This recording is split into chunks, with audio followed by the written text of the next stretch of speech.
diggity damn. Welcome to a very springy Atlantic East Coast kind of a feel afternoon that we got right now. Just made my way from Northern VA, had an interview, really trying to get things in and just trying to get to that next level, trying to get to that next step. And I'm feeling good. I have my signature cup. Today is your day. Don't ever forget about it. It's your day.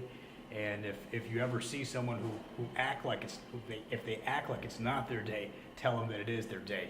It's straight ownership. And taking that responsibility really was something that was processing in my mind, thinking about what it's like to be a person who is a leader. What is it to be? What takes a leader? What makes a leader? What causes a leader to be considered as a leader? Now you have people that are total micromanagers, and then you have people that know how to lead.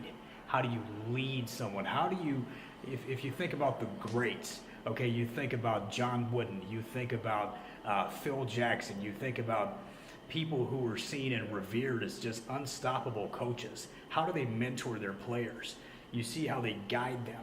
You see how they point out their flaws, they point out their faults, they point out their mistakes, but they teach them a proactive approach and give them a certain level of feedback to take them to that next level, to take them to that next step, and to really ensure that there's a level of growth that they're attaining, not only as players, not only as athletes, not only as salespeople, but trying to get to that next level. If you have someone who is, for example, a manager or someone who might be a supervisor, and how does that person look at a subordinate?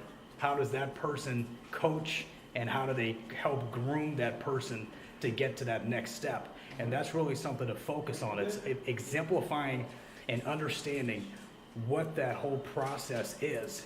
And the way that we can look at this whole thing is essentially telling ourselves, well, if you hold yourself accountable for a certain task and you have a certain methodology behind what you do, the way that you would execute it is essentially the exact same way that you would advise or guide someone else to do the exact same thing, except we are coaches, we are mentors. And as we try to advance throughout our careers from being entry-level people to getting a managerial level, or if you have a higher level of responsibility and you are coaching an entire staff of people, remember that it's all about having Zen. Yes, I said it. Zen. Patience. Listening skills. Soft skills. Skills that people can really rely on and that you can build and cultivate solid relationships with. I want you to keep that in mind as you get to that next level. This is a day and age where younger people are the ones that are running things, absolutely running things in technology and in the way that startups are beginning to appear. So keep that in mind, understand the way that these things work and how you can coach each other and how you can hold each other accountable. That is the biggest thing that you can take away from today's talk.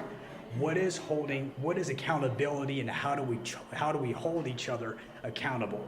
Signing off. This is John Phillip with Lamont Talk. Have a great Thursday afternoon. Yeah.